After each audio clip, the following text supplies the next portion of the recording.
안녕하세요. 시편 52편입니다. 포악한 자여, 내가 어찌하여 악한 계획을 스스로 자랑하는가? 하나님의 인자하심은 항상 있도다. 내 혀가 심한 악을 꾀하여 날카로운 삭도같이 간사를 행하는도다. 내가 선보다 악을 사랑하며 의를 말함보다 거짓을 사랑하는도다. 간사한 혀여, 너는 남을 해치는 모든 말을 좋아하는도다. 그런즉 하나님이 영원히 너를 멸하시며 너를 붙잡아 내 장막에서 뽑아내며 살아있는 땅에서 내 뿌리를 빼시리로다.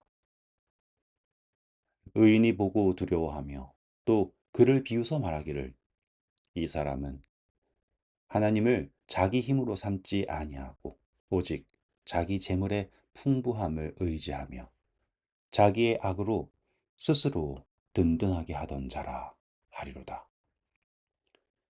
그러나 나는 하나님의 집에 있는 푸른 감람나무 같으며 하나님의 인자하심을 영원히 의지하리로다. 주께서 이를 행하셨으므로 내가 영원히 주께 감사하고 주의 이름이 선하심으로 주의 성도 앞에서 내가 주의 이름을 사모하리이다. 아멘. 네, 저희는 오늘 시편 52편을 살펴보고 있습니다. 이 노래는 다윗이 이 에돔 사람 도에게 의해서 그가 제사장 아히멜렉의 집에 도망쳤고 또 그에게 떡을 구했으며 다른 떡이 아닌 진설병, 다시 말해 성소에 들였다가 물려낸 떡을 그와 함께한 추종자들과 함께 먹고 무기가 없던 그에게 골리앗의 검이 주어졌을 때 그 옆에 누가 있었는가? 바로 이 에돔 사람 도액이 있었습니다. 그때 다윗은 분명히 이 도액이 자신의 소식을 사울에게 전할 것이라는 것을 알고 있었습니다. 하지만 그는 이 에돔 사람 도액을 처리하지 않고 하나님의 손에 맡겼던 것 같아요. 안타깝게도 이 도액은 사울과 더불어 악을 도모했고 결국 수많은 제사장들이 죽게 됩니다. 마치 도액의 고발이 또 그의 계획이 성공한 것처럼 보이는 그러한 상태에서 다윗이 말합니다. 포악한 자여, 내가 어찌하여 악한 계획을 스스로 자랑하는가?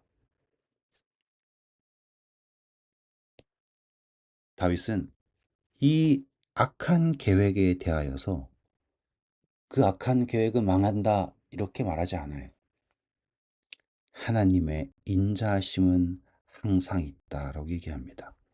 그러면 우리는 이 악한 계획과 하나님의 인자하심의 관계를 살펴야 합니다.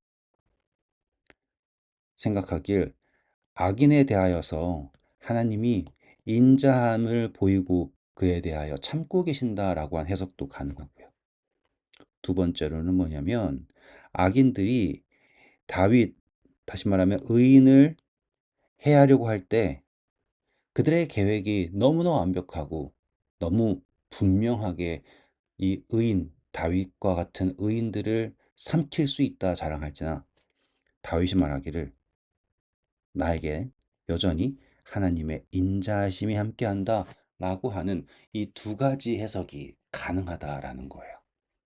여러분들은 어떠한 해석을 네, 따르실지는 모르겠지만 저는 다윗이 말한 것이 아마도 악인들이 그들의 완벽한 계획을 자랑하고 다윗을 넘어뜨리려 하지만 다윗에게는 하나님의 인자하심이 여전하다라고 하는 것으로 이해하게 되었습니다.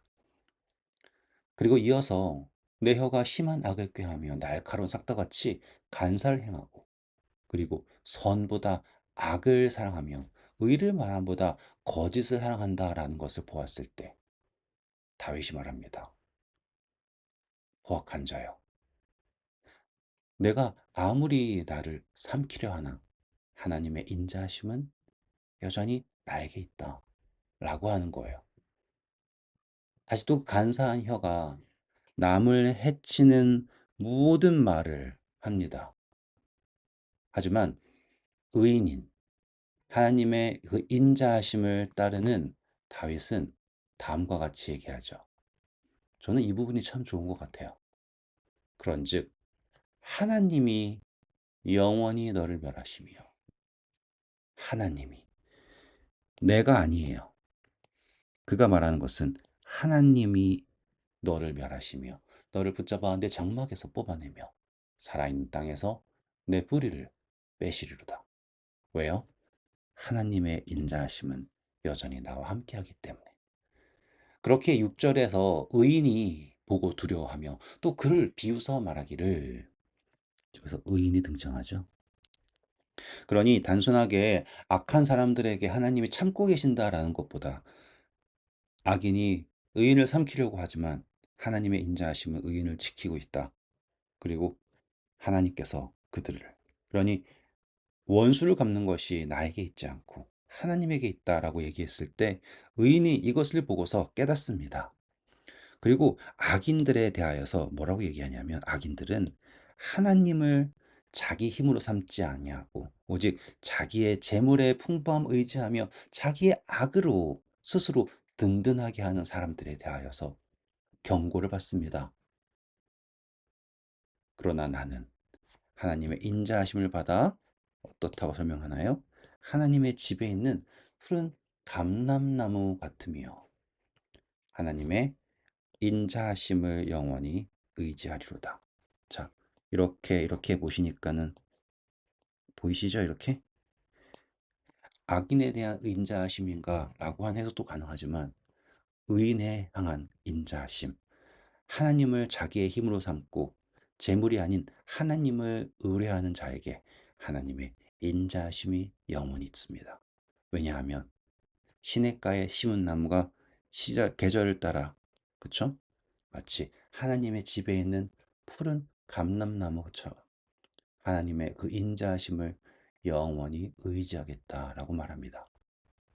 주께서 이를 행하셨으므로 내가 영원히 주께 감사하고 주의 이름이 선하심으로 주의 성도 앞에서 내가 주의 이름을 사모하리이다. 아멘.